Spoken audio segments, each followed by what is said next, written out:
रोष जनुसाने, लेकिन कब? जब नृपन विलोक तब जनक अकुलाने। क्या विलोका? क्या विलोका?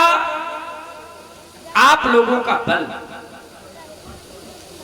आप लोगों का पराक्रम और आप लोगों का साहस, यहां तक कि आप लोगों की सूरवीरता। तब महान खेद, महान पश्चाताप, महान पश्चाताप। मैंने तो माना था कि पृथ्वी वीरों के द्वारा भोगी जाती है, और ऐसे नहीं माना था। सिद्धांत कहता है वीर भोग्या वसुंधरा। लेकिन जिस समय हमारे बंदियों के द्वारा घोषणा हुई, बोले बंदी वचन वर सुनहु सकल महिपाल। एक दो राजा न सुने, सभी राजा सुने। और क्या सुने? बोले प्रण विदेह का कहीं हम भुजा उठाई विशाल। अपनी विशाल भुजाओं को उठा करके अपने राजा के प्रण को कहना चाहते हैं। बंदियों के द्वारा कहा गया और आप लोगों के द्वारा सुना गया। लेकिन सुनने के उपरांत जो आप लोगों के द्वारा क्रियाएं, प्रतिक्रियाएं इस अजगों पर की गई, वो मेरे मित्रों नियम नैतिकता को तोड़ देने वाली क्रियाएं की गई। आपने प्रण को सुना था, एक एक नेपाल उठता और अपने बल का प्रयोग इस अजगों पर करता, और जब अपने कार्य में असफल हो जाता तो मेरी मिथिला को छोड़ करके चला जाता। लेकिन आप लोगों के द्वारा ऐसा नहीं किया गया। प्रण को सुना, भावावेश में आकर के पहले एक नेपाल उठा, कार्य की पूर्ति नहीं हो पाई। तत्काल उसके सहयोग में दूसरा नेपाल खड़ा हो गया, फिर भी कार्य की पूर्ति नहीं हो पाई। परिस्थितियां तो यहां तक आ गई कि भूप साहस 10 एक ही वारा और लगे उठावन टरई नठारा। 10,000 राजाओं ने अपने बल का प्रयोग इस अजगों पर कर दिया। अब जरा सोचो मेरे मित्रों, आप लोग स्वयं विचार करें। अगर मान लीजिए कि यदि 10,000 राजाओं के द्वारा इस अजगों का खंडन हो जाता तो परिस्थितियां सर्वथा प्रतिकूल हो जाती। मेरी बेटी किसी मंदिर का प्रसाद तो है नहीं जो इसके पहले में 10,000 टुकड़े करता और आप लोगों में वितरित कर देता। या फिर अगर मान लीजिए कि 10,000 राजाओं के द्वारा इस अजगों का खंडन हो जाता तो फिर आप लोगों में युद्ध होता, और लड़ते मरते करते जब एक नेपाल बचता तब उसके साथ में अपनी बेटी सीता का विवाह करता। इतना बड़ा उपहास संसार में आज से पहले किसी भी पिता की ऐसी हंसी नाच लोगों ने आपने देखी होगी और ना मेरे मित्रों हुई होगी। क्या बताऊं, आज हृदय फटा जा रहा है।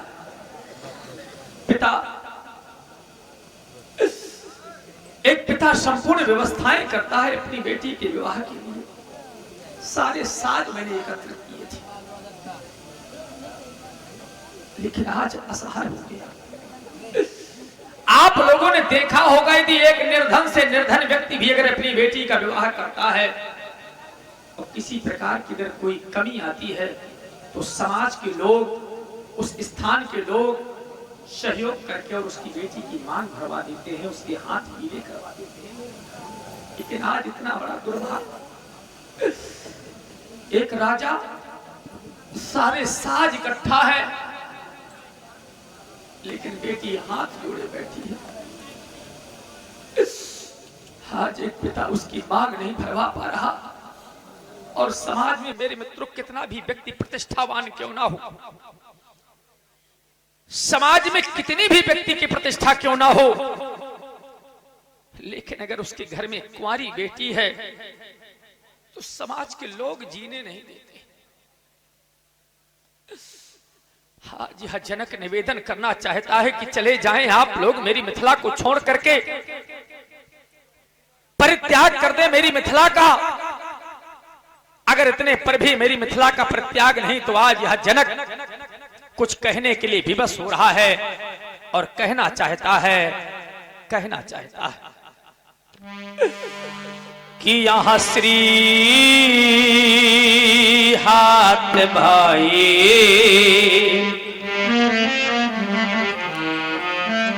हमने कह दिया कि श्रीहत भाई, तो क्या आप लोगों ने कोई साधारण हार मानी? तो वो हार ही राजा हृदय से हार मान गए हो, और हृदय से हार मानने के उपरांत भी आप लोगों ने मेरी मिथिला का परित्याग नहीं किया। और क्या किया कि तब यहां बैठे निज निज चाही ये समाजा,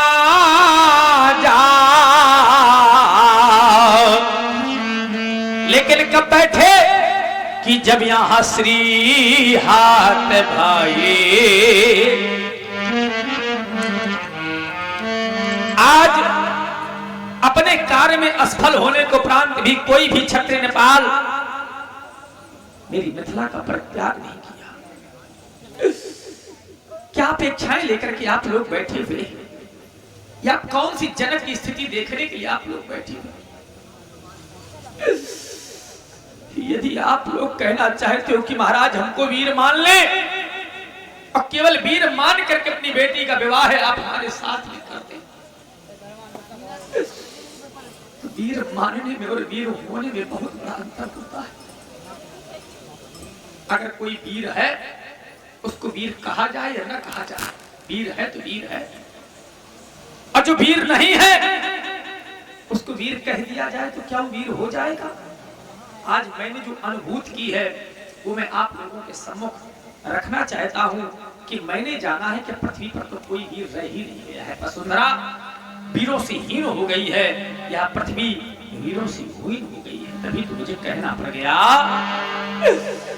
कि यह देश देश के राजा गणे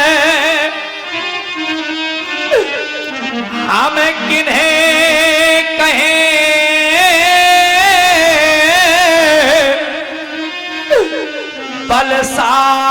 बलशाली है, पर हमको यह विश्वास हुआ कि पृथ्वी वीरों से खाली है। आज स्पष्ट हो गया कि पृथ्वी पर कोई वीर नहीं रह गया।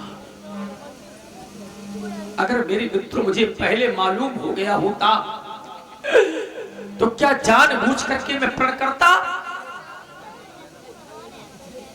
क्या व्यक्ति कोई जान करके अपनी हंसी करवाता है?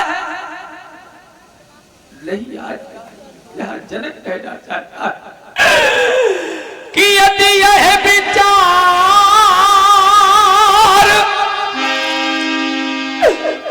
पहले होता, किंचितम यदि ये आभास होता क्या कि पृथ्वी पर कोई वीर नहीं है, तो इस समाज के अंतर्गत प्रण करने के उपरांत आज यह विकल होकर के योगी न रोता, योगी न रोता। यदि यह विचार पहले होता तो यहां बेबसी नहीं होती। अगर मुझे मालूम हो गया होता तो आज मेरी बेटी हाथ जोड़े न बैठी हो। क्या कहेंगे समाज के लोग कि एक राजा की बेटी कुंवारी रह गई, एक राजा की बेटी कुंवारी रह गई।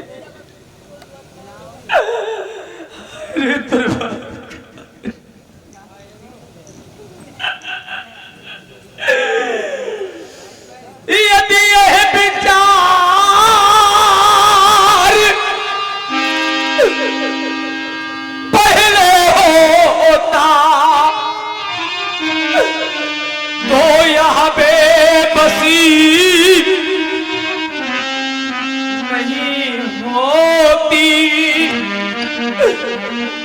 और देख लो दुनिया वालों, हमें ये प्रणय करते ही नहीं। तू ऐसी हंसी नहीं होती। हंस लो मेरे मित्रों, हंस लो, लेकिन संसार बेटी वाला है, संसार बेटी वाला है। एक बार जरा इन बैठी हुई माताओं से पूछ लो, संसार की ऐसी कौन सी जन्मदात्री मां होगी? सुन लेना बैठी हुई माताओं, जिस समय मैया अपनी उदर से कन्या को जन्म दे देती है और जन्म देने के बाद जिस समय मां अपनी बेटी को पाल पोस करके बड़ा कर देती है और बेटी सयानी हो जाती है, तो सयानी बेटी को मां अपने पास में बुलाया करती है और यही कहा करती है कि बेटी, जिन हाथों से मैंने तुम्हारा पालन पोषण किया है, अब वो समय आ गया है कि इन्हीं हाथों से तुमको उठा करके और डोली में बिठा करके विदा करने का समय आ गया। हाँ बेटी, मेरे पास में आ जा। और सयानी बेटी को मां बुला करके अपनी गोद में बैठा लिया करती। मैं संसार की किसी एक माँ की बात नहीं कर रहा, सुन लेना बैठी हुई माताओं, संसार के प्रत्येक एक माताओं की बात कहता हूँ। अधिक स्नेह गोद बैठारी, माँ का स्नेह बेटी के प्रति जागृत हो जाता है। अपनी बेटी को माँ पास में बुला करके और अपनी गोद में बैठा लेती, हमारे शास्त्र प्रमाणित करते। अधिक स्नेह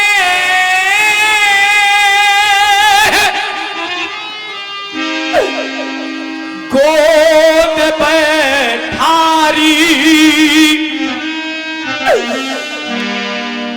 माँ का प्रेम इतना जागृत हो जाता है कि माँ अपनी बेटी को पास में बुला कर गोद में बैठा लेती और मैया कहा करती है कि बेटी मेरे हृदय से लग। जरा सोचो आप लोग, युवा पीढ़ी के लोग भी बैठे हुए, जिस समय भाई अपनी बहन को उठा करके डोली में बिठा करके विदा करता है, वो भाई रो देता है, वो बहन रो देती है।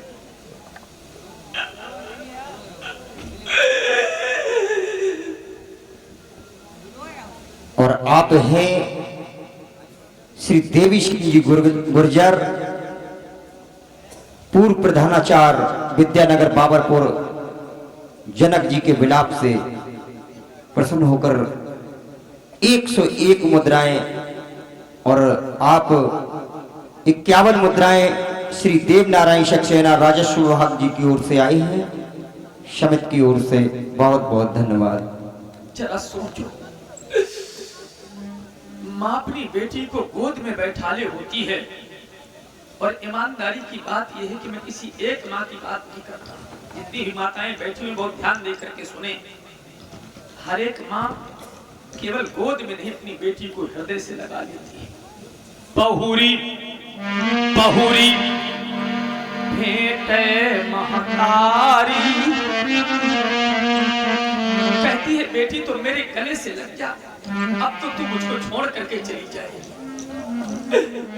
और केवल गले से नहीं लगाती है, सुन लेना बैठी हुई माताओं, संसार की प्रत्येक एक माँ अपनी बेटी को गोद में बैठाल करके और अपने गले से लगा करके मैया बेटी से कहा करती है। और क्या कहती है? बहुत सी बूढ़ी बुजुर्ग माताएं बैठी हुई है, सुन लेना बैठी हुई माता मैया क्या कहती है। बेटी को गोद में बैठाले होती है, अपने हृदय से लगाए होती और कहा करती, एक दिन माँ बेटी से बोली, जब बेटी सयानी हो जाती है अपनी बेटी से कहा करती एक दिन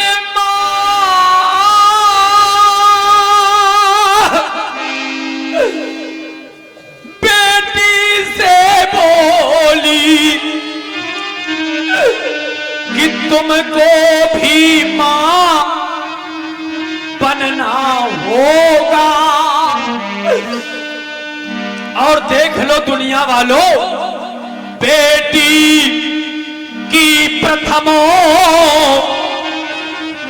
अब विदाई में एक दिन सबको रोना हो।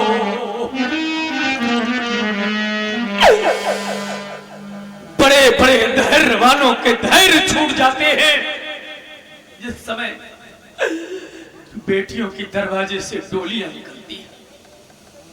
बहुत से लोग न रोते होंगे, आप लोग कहोगे महाराज बहुत से लोग नहीं रोते। देखो यहाँ पर बहुत से भाई रो रहे हैं, पितृजन रो रहे हैं, बहुत से नहीं रो रहे हैं। तो उनके लिए हमारा कहना है कि जिसके नैनों में नीर जिसके नेत्रों से जल ही ढल चुका है, वो बेटियों की विदाई में क्या रोगे? नहीं, जरा सोचो, आप केवल सोच लो कि जब पिता कहीं से बाहर से श्रमित होकर के आता है, बात न करो यार, तुम यहां से शोर कर रहे हो भाई, थोड़ा सा शांत बैठो। जिस समय पिता कहीं से श्रमित होकर के आता है और अगर एक गिलास जल की याचना करता है, बहुत से बूढ़े बूढ़े के पिता बैठे, तो शायद आपका बेटा कभी उठ करके जल नहीं देगा, लेकिन बेटी अपने पिता की तत्काल जल लेती। सारी बेटी कष्ट सह लेती है, लेकिन अपने पिता को बेटी कभी जीवन में कष्ट नहीं देख सकती। और वो पिता क्या दो अश्रु भी न प्रवाहित कर अपनी बेटी के लिए, जरा सोचो। जिसके नैनों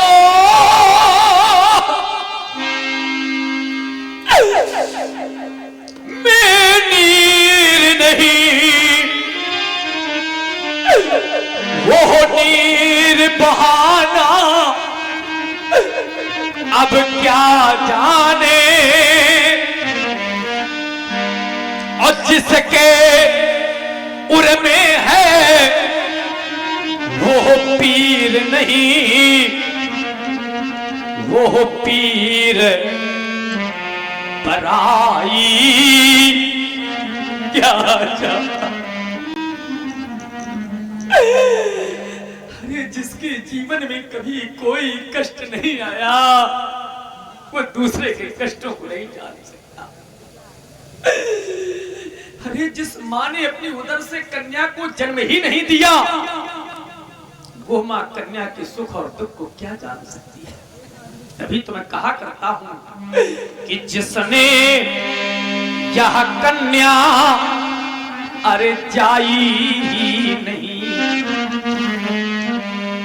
जिस माँ ने कन्या को जन्म नहीं दिया, वो माँ कन्या के सुख और दुख को क्या जान सकती है। अन्यथा ये बेटियां आपकी बैठी हुई, जिस समय ये बेटियां अपने माँ और पिता को छोड़ करके जाएंगी, माँ रो देगी, उसका संपूर्ण परिवार रो देगा,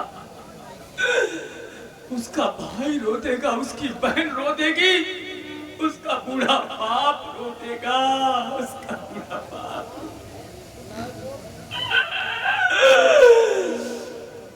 जिसने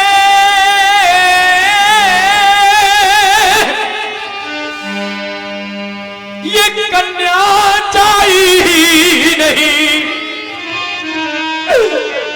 वो कन्या का दुख क्या जाने। और देख लो दुनिया वालों, जिस पैर बीमारी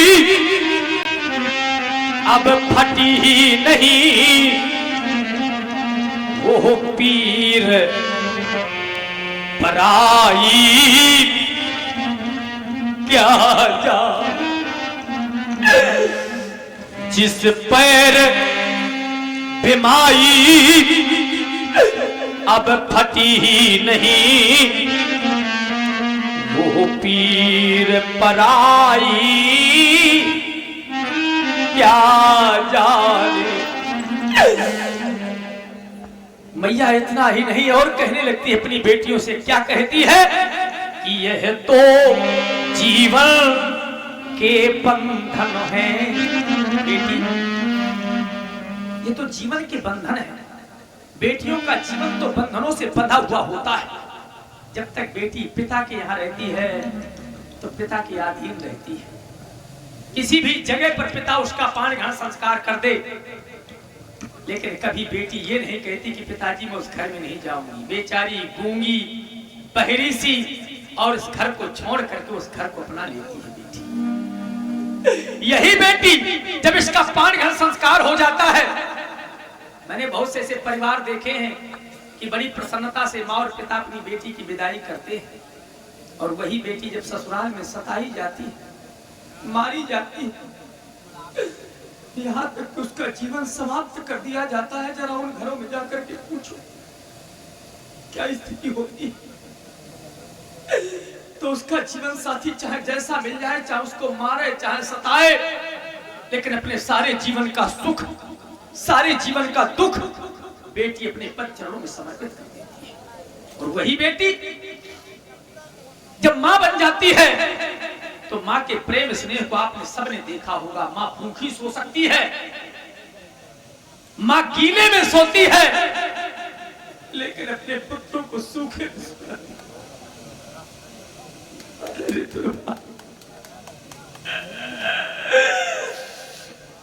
तभी तो मैया कहती है कि यह तो जीवन के बंधन हैं और इन बंधन में रहना होगा।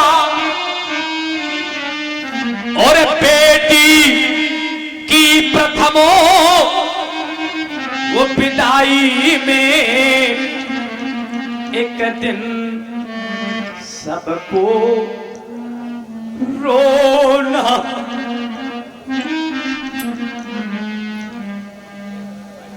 जनक जी के विलाप को देखकर 101 पुष्प मुद्राएं अवधेश उदीमोड़ वाले व रमेश बाबरपुर वाले, 51 पुष्प मुद्राएं अंशु प्रधान विनायकपुर, 51 पुष्प मुद्राएं मुकेश यादव हलुआ वाले और 101 पुष्प मुद्राएं अखिलेश शुक्ला आलू वालों की ओर से प्राप्त हुए हैं। समित की ओर से बहुत बहुत साधुवाद। जिस समय बेटी की दरवाजे से डोली निकलती है तो हर एक मां रो देती है, हर एक पिता रो देता है। बेटियों का जीवन तो मेरे मित्रों में यहां तक कहा करता हूं कि पराधीन होता है, जन्म से लेकर के मृत्यु तक। और ये मैं नहीं कह रहा हूं, आचार्य कहते हैं कि कत विध सृजिय नारी जग माही, और ये पराधीन सपने हूं सुख नाही। क्या पराधीन व्यक्ति को कभी स्वप्न में भी सुख की प्राप्ति होती है? जरा सोचो उस पिता से। बहुत से पितृजन बैठे, ऐसा नहीं कि हर व्यक्ति धनवान होता है, बहुत से व्यक्ति निर्धन होते हैं। और ध्यान देकर के सुनिए आप, और निर्धन पिता जब किसी के घर में जाता है और उसकी बेटी कितनी भी गुणवान हो, कितनी भी रूपवान हो, कितनी भी ऐश्वर्यवान हो, लेकिन अगर उसके पास धन नहीं है तो बेटी का विवाह मेरे मित्रों अच्छी जगह पर नहीं कर सकता है। बहुत से लोग ऐसे होते हैं जो बेटी के पिता के लोग तो बैठने के लिए तक नहीं कहते हैं। तब उस पिता से पूछो, जब घर आता है वापस, अब बेटी की मां पूछती है कि बेटी के लिए कोई वर मिला, तो पिता बेचारा रो देता हो, यही कहता हो कि महारानी भगवान बेटी न दे, बेटी दे तो धन दे। अभी तो मैं दो पंक्तियां कह देता हूं कि धनहीन पिता की जब यही बेटियां। ऐसा नहीं कि बहुत से प्रकरण आपने न देखे हो, बहुत सी समस्याएं आपके सामने ना आई हो, बहुत से ऐसे परिवार आपने देखे होंगे। बेटियों का विवाह हो जाता है, उनको सताते हैं कि अपने पिता से इतना धन लाओ, और नहीं बेटी लेकर के जाती है तो उनको जला दिया जाता है। बहुत से प्रकरण आपने देखे होंगे। ये धनहीन पिता की जब यही बेटियां और उन दुष्ट घरों में पड़ जाती है, तो यह रोज सताई जाती है और रोज ये मारी जाती है। तो हमारा कहना है कि अब बहुत हो चुके अनाचार, अब और मत करो बर्बादी, और जाकर कह दो इस समाज में कि नहीं होगी दहेज।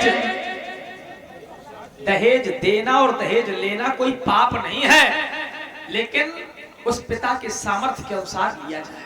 कभी कभी ये भी समझौता करना चाहिए कि उसकी बेटी गुणवान है, रूपवान है, और उस पिता के पास धन नहीं है, तो क्या धन के अभाव में उस बेटी का विवाह अच्छी जगह पर ना हो? जरा सोचो आप लोग। ऐसा भैया बेटी का जीवन होता है। इतना ही नहीं, बहुत अच्छे लोग बैठे हुए विचार करें। बेटी का जीवन तो मैं कहा करता हूं कि एक धान की बेल की तरह होता है। जैसे धान की बेल उगाई कहीं पर जाती है, लेकिन कुछ समय के बाद लगाई कहीं पर जाती है। बेटी का जन्म कहीं पर होता है, माँ और पिता अपने प्रेम स्नेह में, लाड़ प्यार में इसको पाल करके बड़ा करते हैं, और वही बेटी घर किसी का बस आती है। जरा सोचो आप ईमानदारी से, क्या किसी भी पिता को अपनी बेटी के प्रति प्रेम नहीं होता? अगर उसकी बेटी अगर ससुराल में सताई जाएगी और उस पिता को मालूम हो जाएगा, तो क्या उसका जीवन रह पाएगा? कभी नहीं रह पाएगा। यही कहेगा कि मेरी बेटी के विवाह में कर्ज तक कर लिया था, लेकिन आज मेरी बेटी को कष्ट मिल रहा है तो मेरे हृदय को शांति नहीं मिलती। जब तक उस पिता का जीवन रहता है, तब तक वो पिता जीवन में घुट घुट करके जिया करता है। तभी तो मैं कहता हूं कि यह बेटी अरे होती यह बेल धान की, जो कहीं उगाई अब जाती है। लेकिन इनका दुर्भाग्य कहूं या सौभाग्य कहूं या क्या कहूं, क्योंकि वही बेल अब कुछ समय बाद और कहीं लगाई जाती है। बेटी का जन्म मेरे मित्रों दो बार होता है। विचार करें आप लोग। एक बार तो अपने पिता के यहाँ पर कैसा परिवेश है, कैसा रहन सहन है, और जब विवाह होकर के अपने ससुराल जाती है तो वहां की स्थिति कैसी, वो कपड़े उस अनुसार अपने आप को ढाल लेती है। उसको ढालना पड़ता है, नहीं ढलती तो लोग उसके माता पिता को दोष देते हैं। क्या शिक्षा दी है तुम्हारी माँ ने, क्या शिक्षा दी है तुम्हारे पिता ने? तब बेटी कुछ बोल तो नहीं पाती, लेकिन सुनती है कि मेरे पिता को ऐसा न कहा जाए, मेरी माँ को ऐसा न कहा जाए। बेटी कभी नहीं ऐसा चाहे कि अपने आप को डाल लेती। मैंने तो देखा है कि भैया बेटी का जीवन तो ऐसा होता है कि एक संत से भी बढ़ करके होता है। संत अगर एक आश्रम बना लेता है तो उसको तक नहीं छोड़ पाता, लेकिन बेटी जिस घर में जन्म लेती है, पाली पोसी जाती है, जिस परिवार में रहती है, उस परिवार को तृण के समान छोड़ करके चली जाती है। तभी तो मैं कहा करता हूं कि बेटा यदि संघर्ष की सूरत है, बेटा यदि संघर्ष की सूरत है, तो ये बेटी त्याग की मूरत है। और मैं किसी एक घर की बात नहीं कर रहा, प्रत्येक एक आंगन में इन दोनों की जरूरत है, इन दोनों की जरूरत है। ऐसा बेटी का जीवन होता है। बहुत से लोग कहते हैं, बहुत सी माताएं कहती हैं कि हमारे सिर्फ बेटा हो, बेटी ना हो। आप लोग एक नहीं, दो नहीं, चाहे चार चार पुत्रों को जन्म दे देना, लेकिन जिस मां ने अपनी उदर से एक भी कन्या को जन्म नहीं दिया, उस मां की कभी कोख धन्य नहीं होती है। क्योंकि जो जने मातु कन्या सुकन्या वही है। जिस मां ने कन्या को जन्म दिया है, उस मां की कोख धन्य हो जाती है। जो जने मातु कन्या सुधन्या वही है, और जो न जने मातु कन्या सुधन्या नहीं है। अब बहुत से सुधी लोग बैठे हुए, आप लोग कहेंगे महाराज कारण क्या है? तो आप लोग बेटे को कुल का दीपक मानते हैं। मैं कौन कह रहा हूं कि मैं नहीं मानता? मैं भी तो कह रहा हूं कि बेटा कुल का दीपक है, लेकिन अगर उस दीपक में बाती नहीं होगी तो क्या दीपक का महत्व रह जाएगा? बेटा अगर कुल का दीपक है तो ये बाती है बेटियां। दूसरे शब्दों में विचार कर लेना, अगर बालिका शब्द को शब्दकोश से हटा लिया जाए तो सृष्टि के सृजनात्मक शक्ति के रूप में है बालिका। अगर कन्या का जन्म न हुआ होता, आप देखने को न मिलते, हम देखने को न मिलते, ये संसार देखने को न मिलता। ये कन्या की देन है, ये संसार देखने को मिल रहा है। अरे हम आपकी बात क्या करें, अपनी बात क्या करें, जिसको ब्रह्म कहा गया है, निराकार है, बिन पग चलई, सुनई बिन काना, कर बिन कर्म, करई बिन धिनाना, आनंद रहित सकल रस होगी, विन वाणी वक्ता बर जोगी। जब उसको भी इस धरा धाम पर आना पड़ता है तो किसी न किसी माँ की कोख का सहारा लेना पड़ता है। ये तो कहना पड़ गया, दो पंक्तियां कह देते हैं कि यदि कन्या न होती न ये संसार होता। ईमानदारी से बताओ, अगर कन्या का जन्म न होता तो ये संसार देखने को मिलता? क्या आप देखने को मिलते? यदि कन्या न होती न ये संसार होता, और न कुछ सार होता, न आसार होता। अधूरे ही रहते ये नाते जगत के, और वो निराकार प्रभु भी न साकार होता। वो निराकार प्रभु भी न साकार होता। इतना ही नहीं, यदि आप लोग कह रहे हो कि महाराज बेटा कुल का दीपक है, तो बेटा कितने कुल का दीपक है? एक कुल। और बेटी? बोले पुत्री पवित्र अब किए कुल दो।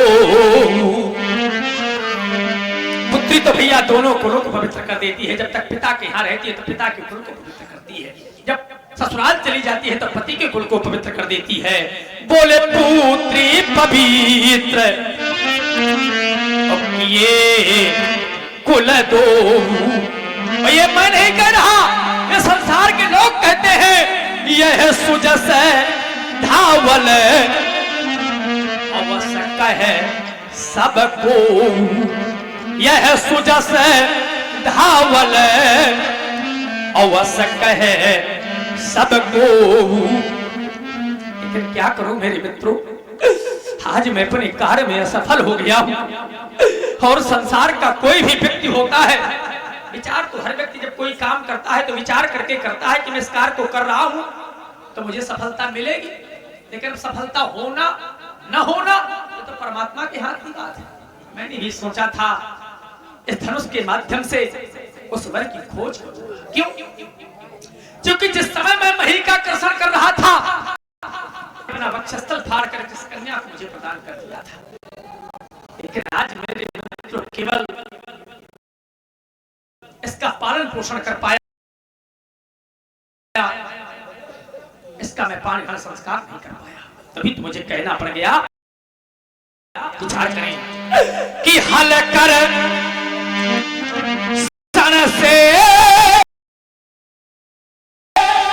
जो यह जोत मिली, घृत डाल के लो को बढ़ा न सके। और देख लो ये दुल्हन का ये साजो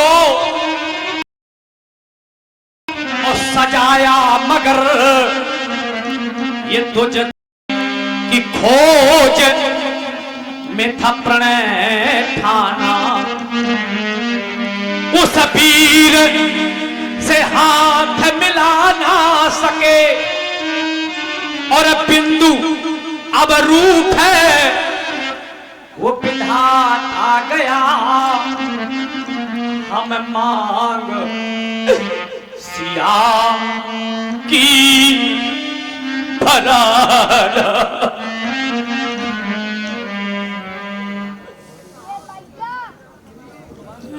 जनक जी के विलाप को देखकर 51 रुपया संतोष पोरवाल हलवाई और 101 रुपया मुकेश यादव हलवा वाले भेंट कर रहे हैं।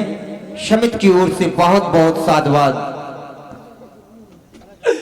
जिस वीर की खोज में था प्रणय ठाना, उस वीर से हाथ मिला ना सके और बिंदु अब रूठ है वो विधाता गया। हम मांग सिया की भरा ना सके। आज मैं अपने कार्य में असफल हो गया। वैसे मैंने सोचा था कि प्रण करूंगा, उस वीर की खोज हो जाएगी, इस धनुष के माध्यम से अपनी बेटी का विवाह करूंगा। लेकिन मैं ही नहीं, आप लोगों ने बहुत से कार्य सोचे होंगे। और क्या सारे कार्यों की पूर्ति हो जाती है व्यक्ति के? नहीं होती है। तभी तो मैं कहना चाहता हूं कि मैंने सोचा था क्या सोचा था मैंने, लेकिन आज दुर्भाग्य व्यक्ति को कहां से कहां पर पहुंचा देता है। ये समय बड़ा ही बलवान होता है। मैंने सोचा था क्या और क्या हो गया, कोई पर ना मिला जानकी के लिए,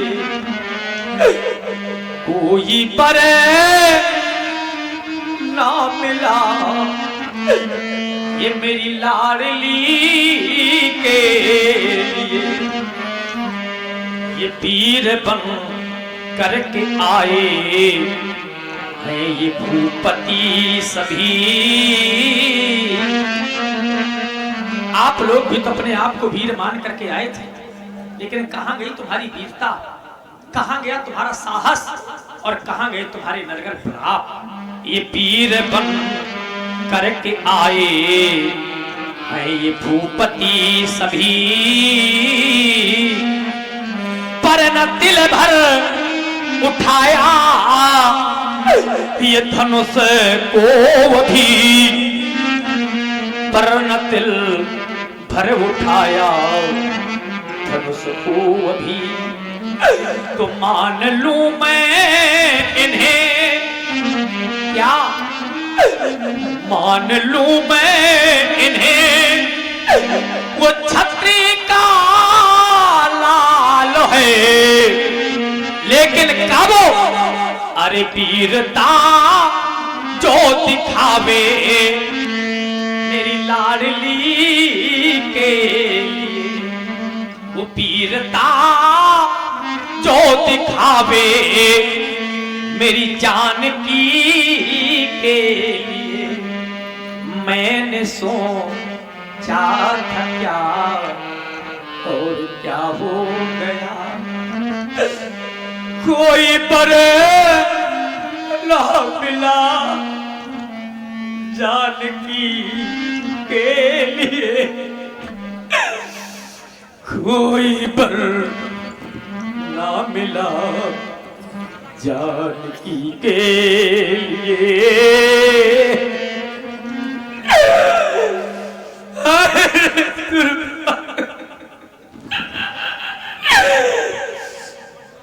यदि आप लोग कह रहे हो कि महाराज अपने आपके कार्य की पूर्ति कर सकते हैं, लेकिन कार्य बहुत बड़ा है, सोई पुराण को दंड कठोरा, इतना ही नहीं गरु कठोर विदित सब काहू, और उसके बदले में छोटी सी कन्या खटवर्षी बालिका तो नहीं मेरे मित्र, शायद आप लोगों का भ्रम है। अगर यह गरु है, यह कठोर है, इस संसार में विदित है, तो कोई साधारण कन्या नहीं है। अगर हम इसकी विशेषताओं पर चर्चा करें तो इसमें एक नहीं, इसमें दो नहीं, इसमें 3 लाभ है, और 3 लाभ ही नहीं, प्रत्येक एक लाभ पर एक एक पुरस्कार लगा हुआ है। आज एक बेटी का पिता हूं मैं, आप लोगों को एक एक लाभों से अवगत कराऊंगा, एक एक लाभों से अवगत कराऊंगा। जनक जी के विलाप को देखकर 51 पुष्प मुद्राएं अवधेश उदी मोड़ वाले, 51 पुष्प मुद्राएं अरविंद राजपूत पूर्व प्रधान गोहानी कला वाले, 11 पुष्प मुद्राएं मजनू पोरवाल अशोकनगर बाबरपुर, और 101 पुष्प मुद्राएं मास्टर राजेश कुमार कठेरिया अजीतवल वालों की ओर से प्राप्त हुए हैं। समिति की ओर से बहुत बहुत धन्यवाद। सुन ले मेरे लाभ और सुन ले मेरे लाभों को उपलब्धियां, और मैं लाभ सुना रहा हूं तो आप लोगों से हाथ जोड़ करके निवेदन भी कर रहा हूं कि अगर मेरे लाभ आप लोगों को अच्छे लग जाएं तो किसी प्रकार से विलंब न करना, धनुष का खंडन कर देना। और जब आप लोग कर देंगे धनुष का खंडन तो मैं भी किसी प्रकार का विलंब नहीं करूंगा, तत्काल अपनी बेटी का विवाह उस व्यक्ति के साथ में कर दूंगा। सुन ले मेरे लाभ, सुन ले मेरे लाभों की उपलब्धियां कि कुंवारी, आप लोग कह रहे हो महाराज कन्याएं तो हमारे पास में बैठी, तो कौन सी ऐसी विशेषता आपने बता दी? तो केवल कन्या नहीं है, कैसी कन्या है कि कुंवारी मनो हरि विजय बड़ी और कीरत आदि कमुनी। लेकिन आज मैं दुर्भाग्य किसका कहूं, आप लोगों का कहूं। आप लोग भी आए थे यही आशा लगा कर, मैंने भी आशाएं लगाई थी कि धनुष का खंडन हो जाएगा तो अपनी बेटी का विवाह करूंगा, और मेरी बेटी भी हाथ जोड़ करके बैठी हुई है। कुंवरी मनोहर विजय बड़ी ओ यह कीरत आदि कमुनी, लेकिन पावन हार ये पिरंच जनू अब रचो न धनु दमोनी। अगर विधाता मेरी बेटी की रचना करते तो उसके विवाह की अंक अंकित कर देते, लेकिन ब्रह्मा की सृष्टि से परे है मेरी बेटी, आज उसके विवाह के अंक कैसे अंकित करते? मैंने सुनाए हैं अपने लाभ, क्या आप लोगों को अच्छे नहीं लगे? यदि लगे तो किसी ने भगवान शंकर के आयुध को 2 खंडों में परिवर्तित क्यों नहीं किया? यदि अच्छे नहीं लगे तो फिर आप लोगों ने मेरी मिथिला का परित्याग क्यों नहीं किया? जानना चाहता हूं कि कृपया यहाँ कहू का है और यह ला है न भावा।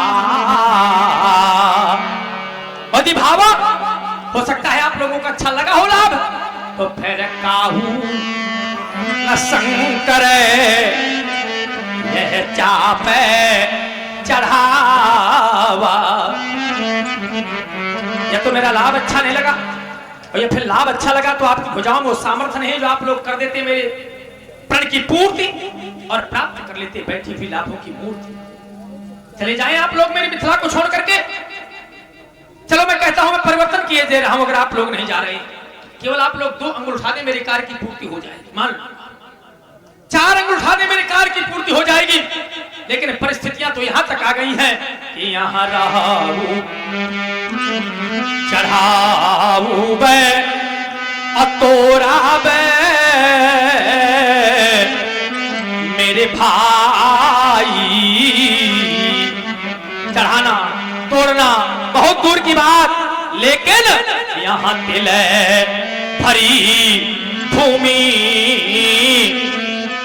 अब न सकूं छोड़ाई। दिल मात्र नहीं उठा पाए, अपेक्षा करते कि महाराज हमको वीर मान ले। अब वीर नहीं मानूंगा, एक प्रतिबंध लगाऊंगा। और समय भी कह रहा है, क्योंकि जिसने समय को न जाना उसने कुछ भी न जाना। समय अत्यधिक हो गया है। कहना चाहता हूं, प्रतिबंध है हमारा, कान खोल करके सुन ले। छत्री नेपाल मेरा खुला उद्घोष है। और क्या है, यहां से लेकर वहां तक, वहां से लेकर तहां तक, तहां से लेकर जहां तक, कान खोल करके सुन ले। ये छत्री नेपाल क्या है, आप जन को माखे भट मानी। क्यों? क्योंकि वीर वीर विहीन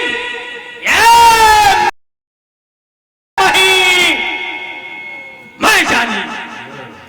और कब जानी, जब यह स्थिति सामने आनी, तब वीर विहीन